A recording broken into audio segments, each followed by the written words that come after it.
The new VIP lounges at Spotify Camp Nou are almost ready. Premium seats, extra-wide armrests, cup holders, device docks, and views that are genuinely hard to argue with. But here's the thing nobody's leading with. According to reports from Spain, Barcelona have already exceeded the €960 million budget originally agreed with construction firm Limak, and the final cost is now expected to land somewhere between €200 million and €300 million higher than that.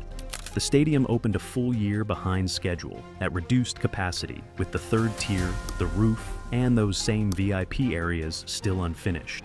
To cover the gap, Barcelona are leaning on contingency funds and part of a €1.5 billion financing package secured through Goldman Sachs. So, yes, it's going to look incredible when it's done. The question is what it actually costs to get there. Let's get into it. Right from this elevated vantage point, the front facade is one of the first things that grabs your attention. Two sectors are now completely finished with their slat panels, and you can clearly see the false ceiling elements have been placed along the lower left area too. There are still some panels left to install in the rear lower section, and you can actually watch a crane doing exactly that in real time. Workers on the front are applying a white sealant material with spatulas, doing finishing touches. The installation cords are partially in place, not all of them yet, but it's getting there. Let's shift focus to the elevator structures because the progress here is hard to miss from this height. The sandwich panels have gone almost all the way to the top. Yesterday there was still a small section left, and today it looks like only 1 or 2 panels remain near a corner bracket. This is the kind of progress that's genuinely difficult to appreciate from street level, so being up here really changes your perspective. The side of the shaft may still need some coverage too. Small details, but they matter when you're this close to the finish line on a section.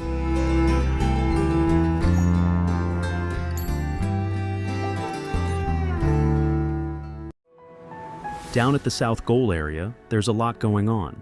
A structural support that was missing in yesterday's update has now been installed. All it took was 1 day. 2 diagonal beams still need to go in on the lower section, and the crane is already in position with a lift platform standing by. They look ready to place those pieces today.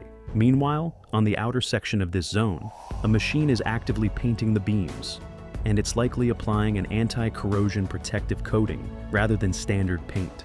That kind of surface treatment matters for long-term durability on exposed structural steel.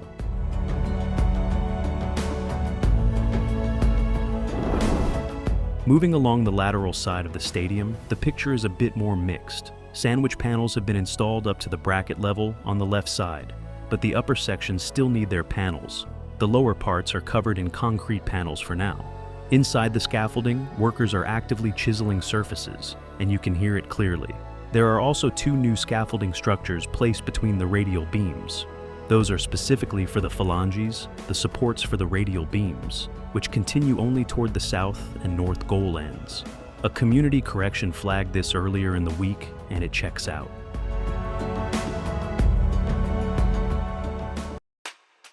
The corner zone near the visitors section is entering a new phase.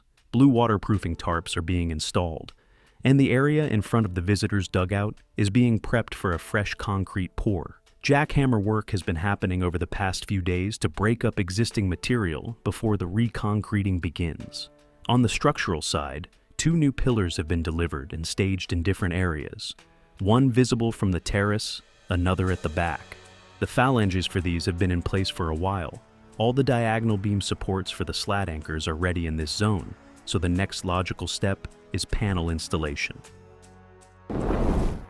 Over at the north goal, the pace is noticeably calmer than the south, but there are still things happening. A truck arrived heavily loaded with what appears to be rock wool insulating material, along with 5 new compression ring pieces for structural assembly. These parts weren't here yesterday. The block walls on this side of the stadium are now fully painted. That's a completed task you can tick off the list. Sandwich panel installation on the structural frames here hasn't started yet, but given how far along everything else is, it doesn't look far off. Cranes and platforms in this corner are currently idle.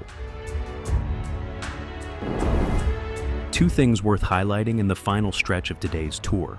First, in the corner area, A fourth level of tubes has been added. Previously there were 3, now there are 4.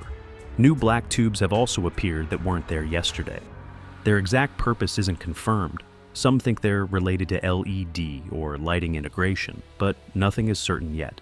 Second, and this is a visual win, 2 glass panels have been installed in a corner of the tribune diamond section that was open just yesterday. The suction cup machine was spotted at the Cafe Diamond 2, suggesting that corner may close up very soon as well.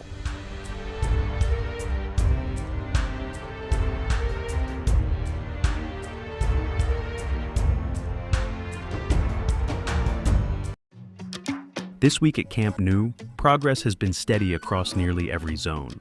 The front facade is close to done, elevator shafts are almost fully clad, and structural work like diagonal beams and pillar staging is moving forward in both goal areas. Waterproofing and concrete prep in the corner zone signals the next phase of finishing work is beginning. The tribune diamonds are gaining glass panels one corner at a time. The biggest wild card this week was the wind. Tower cranes were likely halted for parts of the day, which always slows things down. Next time, we'll be watching closely to see if those remaining slat sections and sandwich panels finally go up. Stay tuned. If you found this update useful, hit the like button and subscribe to Goat Stadiums so you don't miss the next one. See you in the next video.